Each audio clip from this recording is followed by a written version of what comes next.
thank you so much. I really appreciate your patience. And I just want to thank you all for being here. It's such an honor to be presenting at this year's Ancestral Health Symposium here at, of all places, Harvard, hey. I'm talking about a topic that's been just a little bit controversial within the genre. And I know that there's been a lot of talk about what role carbohydrates should or shouldn't play. And I'm here to make just a little bit of a case for why I think a ketogenically adapted way of eating makes more sense from both a physiological perspective, human physiological perspective, as well as an evolutionary perspective.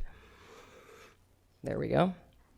So even though we could go back and start talking about, Ice Age humans and the critical role that nutrient and energy dense fats played in more climatologically challenged portions of our evolutionary history, I think it makes sense to really start talking about dietary fat from the standpoint of more neo-Paleolithic cultures.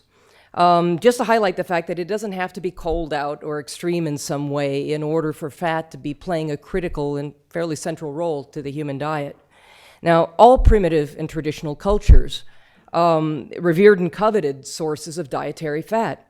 The Plains and Northern Indians used pemmican, over which entire wars were fought. The Lapps, Sami, and Siberians valued reindeer fat. Marsh Arabs and Berbers valued camel fat. The Canadian tribes relish moose fat. Coastal Salish tribes use oolakan grease on pretty much everything. Inuit ate large amounts of seal, walrus, and whale fat. The Inus of northeastern Canada coveted caribou fat. Aborigines sought out emu fat and any other kind of fat they could get their hands on. The Maasai consumed lots of high-fat raw milk, and the list goes on and on and on.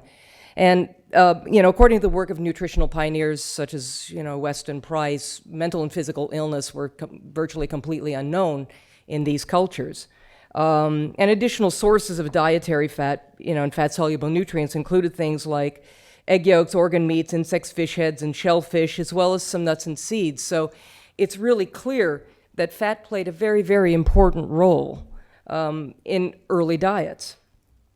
Now, these diets would also have been especially rich in fat-soluble nutrients, and according also to nutritional pioneers like Weston Price, pretty much 10 times more than what our diets actually include today. And I think that's something that's not only overlooked, but something, overlooked when we're discussing these things from a macronutrient perspective. But these critical fat-soluble nutrients, they use intracellular signaling pathways that initiate or modify our gene expression. They play really, really important roles. And they've been shown to have this direct effect on gene transcription. So they have a uniquely powerful role to play. And I think an argument could be made for why dietary fat might be even more important to us now than it was in our distant past, based on that alone. Now, here's something else that's also underappreciated and underdiscussed, that large mammals are basically designed to obtain the majority of their caloric intake from fat. And despite being our most herbivorous cousins, gorillas actually obtain a minimum of 65 to 70% of their daily caloric intake from short-chain saturated fatty acids, butyric acid. From bacterial fermentation of the dietary fiber that they consume. So they're actually getting almost no calories from carbohydrates per se. They're relying on these things. And even ruminants that supposedly are eating a carbohydrate-based diet obtain 70 to 80% of their caloric intake from these same short-chain saturated fatty acids, not carbohydrates. And also, compared to large-bodied apes, we have this enhanced capacity to digest and metabolize higher-fat diets. Our GI tract, with its expanded small intestine and reduced large intestine, is quite different from that of chimpanzees or gorillas. We've got like 25% of the lower GI tract of the colon of, say, a chimpanzee, which is supposedly our closest cousin. And this is consistent with the consumption of what is termed in the literature a high-quality diet, which is basically a diet high in animal source food, particularly protein and especially fat. So, of course, your brain actually runs better on fat. The brain makes up maybe 2 to 5% of your total body weight. Well, maybe a little less if you happen to be a politician, but it uses a whopping 20 to 30% of our total caloric intake, which is massive.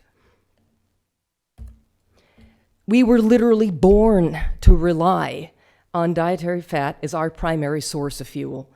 There's an author in the Journal of Neuroscience Research here that states that once the onset of suckling takes place, ketone bodies become the major fuel for brain development. In the textbook Basic Neurochemistry, the authors state that, quote, cerebral utilization of ketones is increased more or less in direct proportion to the degree of ketosis. Significant utilization of ketone bodies by the brain is normal in the neonatal period. The newborn infant tends to be hypoglycemic, but becomes ketotic when it begins to nurse because of the high fat content of mother's milk. Notice they're not saying the baby starts burning sugar for brain fuel as soon as the lactose shows up. No, they're saying that the brain becomes ketotic when it begins to nurse because of the high fat content of mother's milk. And apart from coconut oil and palm kernel oil, the richest natural source of medium chain fats, the most ready source of ketones is human breast milk. So fat and ketones play essentially central roles in the optimal composition and function of the human brain. So fat, fat in general makes up roughly 80% of the human brain and nervous system by dry weight. Now, roughly 50% of this is saturated fat. Evil saturated fat, right? 11% evil arachidonic acid. About 25% of the fatty acids making up the human brain is docosahexaenoic acid, this elongated omega-3, storage form of omega-3 found in animal source foods. Fully 25% of your body's entire repository of cholesterol is found in your brain. And it sure as heck needs to be there. Your brain cannot function without optimal cholesterol levels and without a good deal of it. According to the respected ketone researcher, Dr. Richard Veach, ketone bodies from dietary fats in ketogenic diets may not only treat, but also prevent Alzheimer's disease. And ketones are also an abundant and stable and steady source of fuel, even in the absence of regular meals. That's assuming a state of ketogenesis and a state of well-adapted healthy keto adaptation. Now, according to this article in the American Journal of Physiology, quote, a ketogenic state results in a substantial 39% increase in cerebral blood flow and appears to reduce cognitive dysfunction associated with systemic hypoglycemia in normal humans. Okay? This isn't just for sick people.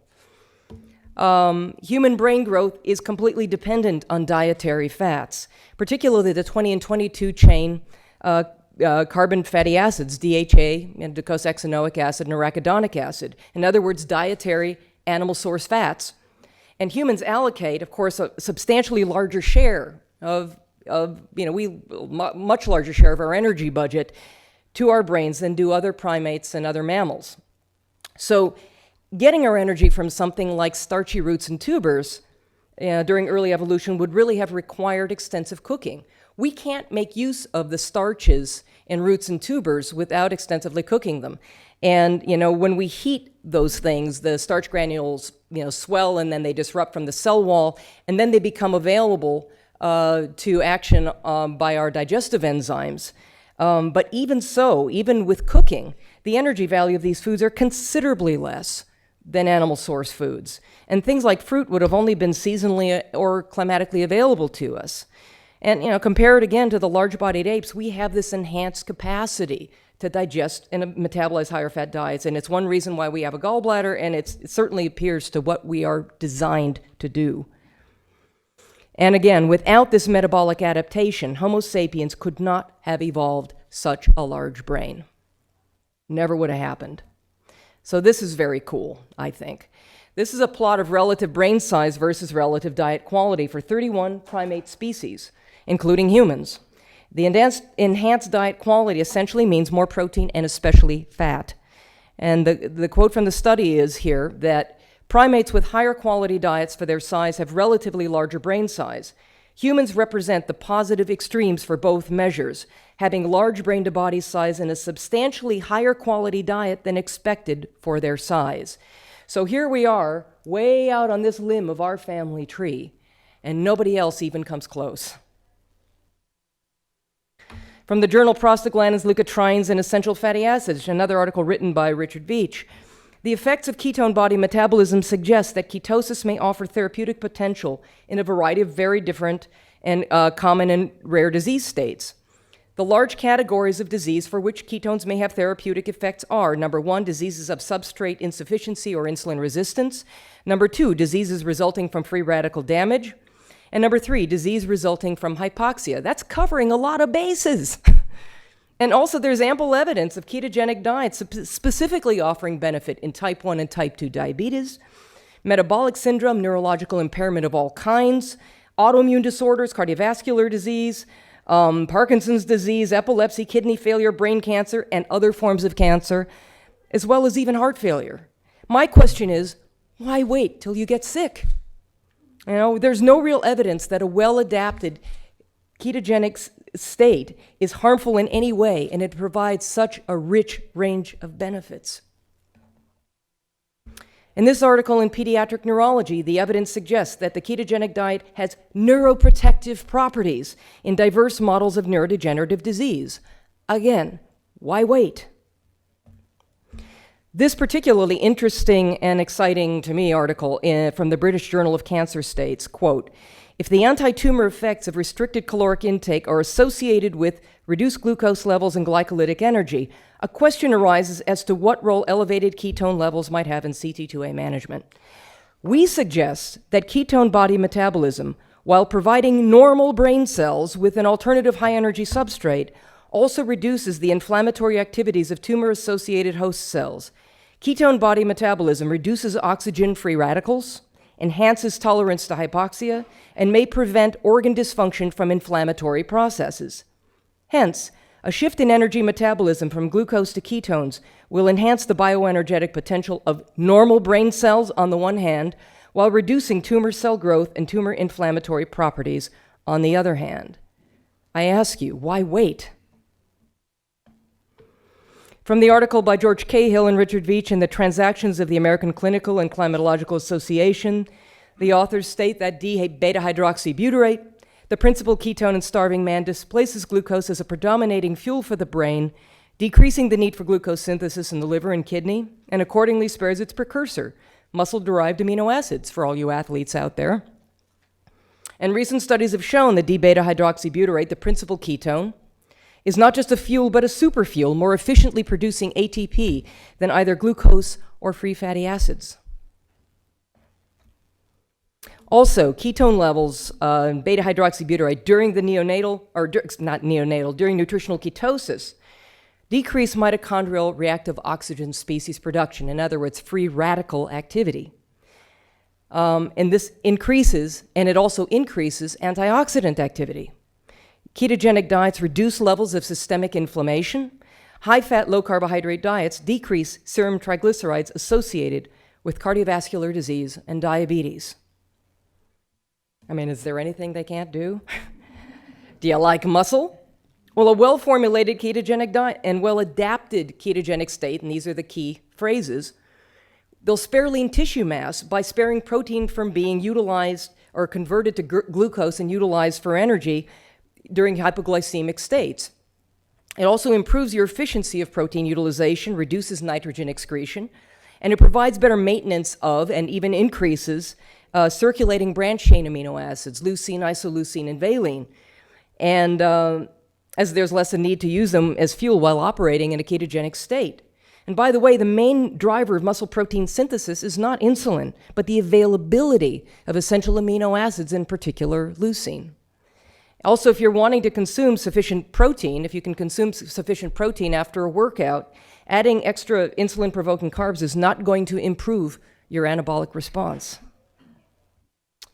So this study was just published at the beginning of last month, and I just thought I'd throw it in. The aim of this study was to investigate the influence of very low-carbohydrate ketogenic diets on explosive strength performance. The conclusion that they came to was that they demonstrated that using a very low-carbohydrate ketogenic diet for a relatively short time period can decrease weight, body weight, and body fat without negative effects on strength performance in high-level athletes. So some of this has been, debated about high-level athletes and whether you need carbs for that. The evidence seems to be showing not. Also using, do you like energy? Using ketones for fuel is going to, again, provide you with a greater amount of ATP, and particularly with beta-hydroxybutyrate, most efficiently produced ATP for energy over glucose or fatty acids. The human body doesn't store much more than a couple thousand calories of glucose at any given time, and even the leanest person in this room has more than 20 times that amount of energy stored as body fat that is totally available to you if you happen to be in a well-adapted ketogenic state. Isn't that a much more efficient way for us to be? And by the way, fat oxidation or fat burning is actually suppressed for days after a high carbohydrate meal, not just immediately following when insulin levels are elevated. So the less we indulge in those carbs and more efficiently, the more efficiently we maintain that fat burning potential for longer. Obviously, glucose has its place. It's our version of rocket fuel that we use to help us deal with emergencies or extreme exertion, right? But that's what we have glycogenolysis and gluconeogenesis for. Okay. In the metabolic fuel duel between glucose and ketones, there just isn't much of a contest between which ought to be your primary choice. Now, for just a moment, consider the role that carbohydrates and fats have strictly from the energy that they provide us with. Obviously, we're much more than just a heat engine. We're a complex metabolic chemical factory. But, but nonetheless, permit me this analogy relating to metabolic fuel. If you had to heat your house using nothing but a wood stove, what kind of fuel is going to work best for you? Well, carbs are basically analogous in this metaphor to kindling on our metabolic fires. So your whole grains, beans, brown rice, sweet potatoes, etc., as the complex carbohydrates we're supposed to be basing our diet on according to the U.S. Department of Agriculture's food pyramid, these can be viewed more or less as twigs on that metabolic fire. White potatoes, bread, cereal, white rice, sugary snacks, and all of that are basically the equivalent of throwing paper on that metabolic fire. In fact, white potatoes, white rice, and those pesky, supposedly safe starches, and cereal can do this even faster than table sugar. So we can relegate that to being like confetti. And of course, alcohol, particularly the sweeter alcoholic beverages and even wine and beer, and this includes stuff like sugary beverages, juices, sports drinks, and all of that, are really the equivalent of putting lighter fluid or gasoline on that metabolic fire.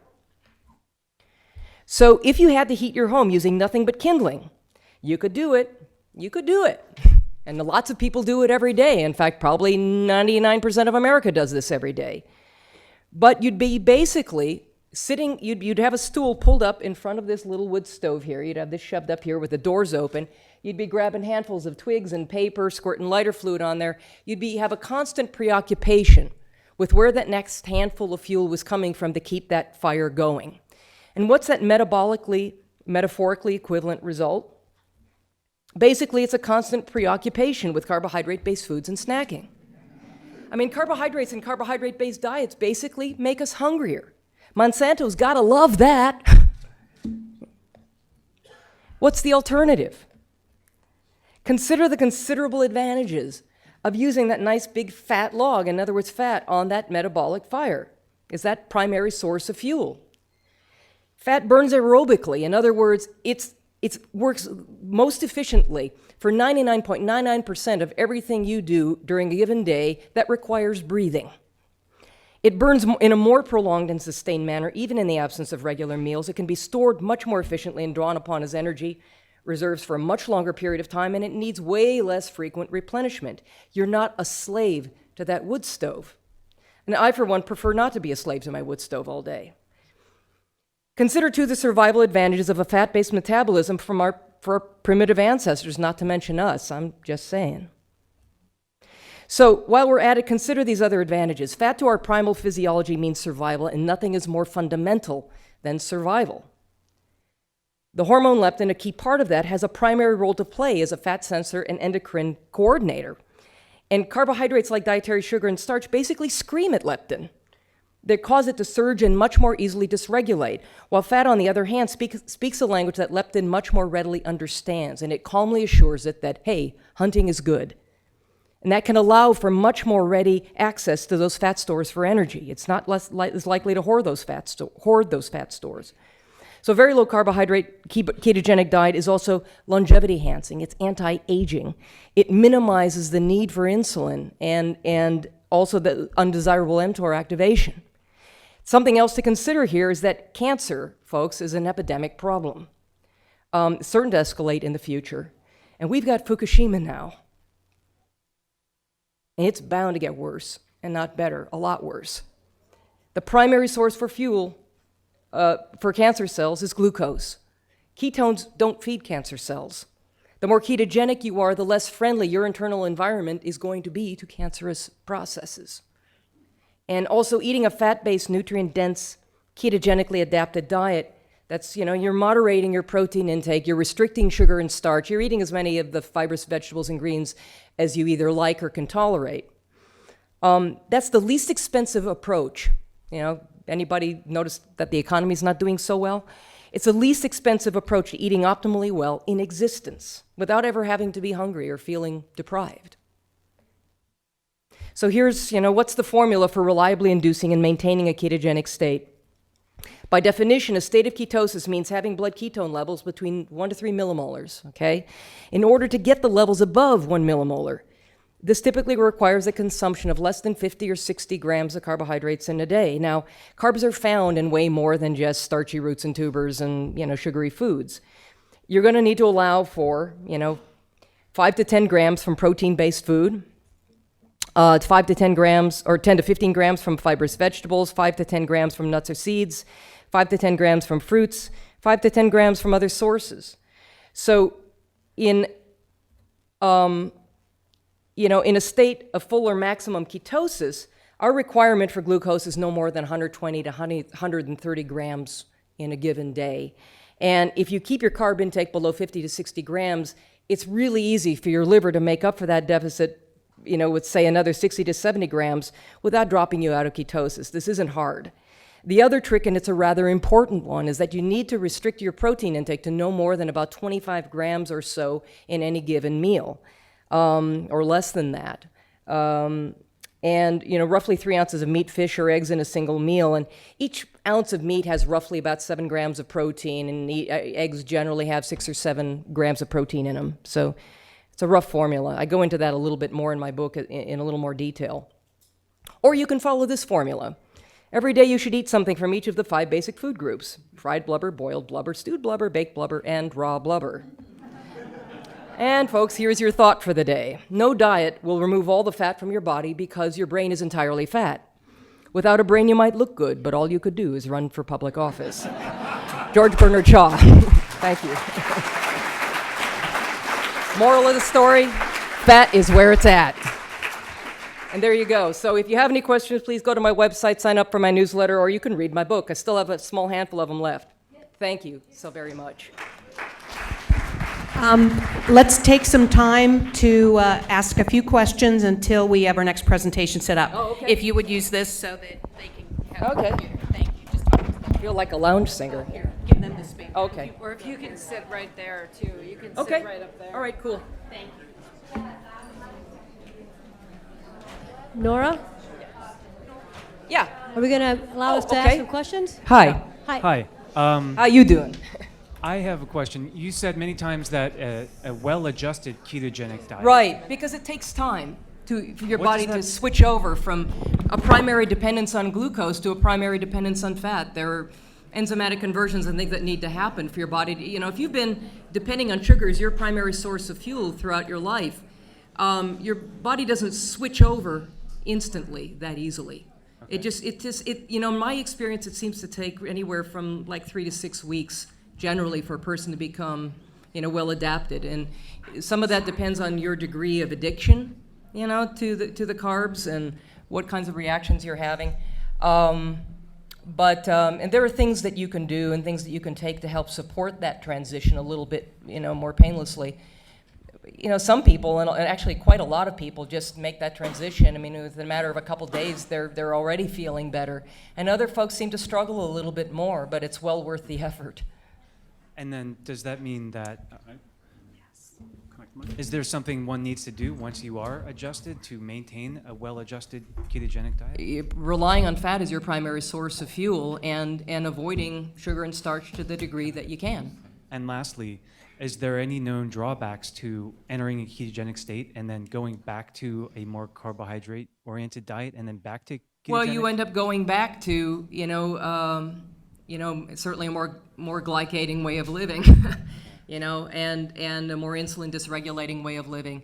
The other thing is too, you might, so much depends on how metabolically dysregulated you were before you went ahead and made this transition in the first place. I think there are people that are sort of kindled for metabolic dysregulation, and they're either genetically predisposed or they're predisposed from a lifetime of metabolic abuse to dysregulating very, very quickly. And so I think what you find when you get ketogenically adapted is that when you fall off that wagon, and a lot of people do, it's way more noticeable. I mean, it's sort of like a clean windshield effect, where you just suddenly really feel slammed, where before you could handle eating that dessert, and now it's like, oh my God, it just wiped you out. So I think people find they notice the consequences more if they sort of fall off that ketogenic wagon. Thank you. You're welcome. Nora? Yeah. I'm hiding over here. Oh, hey, how you doing? I'm obviously a huge fan, and got Thank you. The big fat poster. The biggest thing I hear people come up with, and I'd love to have you address it, are two things. Number one, the thyroid issue.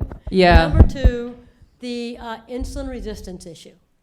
Could you address Insulin that? resistance The fact issue. that on being on a ketogenic diet tends to potentially increase insulin resistance. And that's been brought up several times. I don't know here. what This- universe it increases insulin. It's going to improve insulin sensitivity. There's just no question about that. And in terms of the thyroid issue, I think Ron Rosedale did a great job of putting that to rest yesterday during the Safe Starches panel. The changes that the thyroid undergoes are just enhanced efficiency changes. There's nothing pathological about it in the least. And the big problems that you hear in the blogosphere people running into with that are just, I haven't really run into it. And Okay, I I'm work sorry, with a we've got lot to of break people. now. Thank Sorry, you. could I ask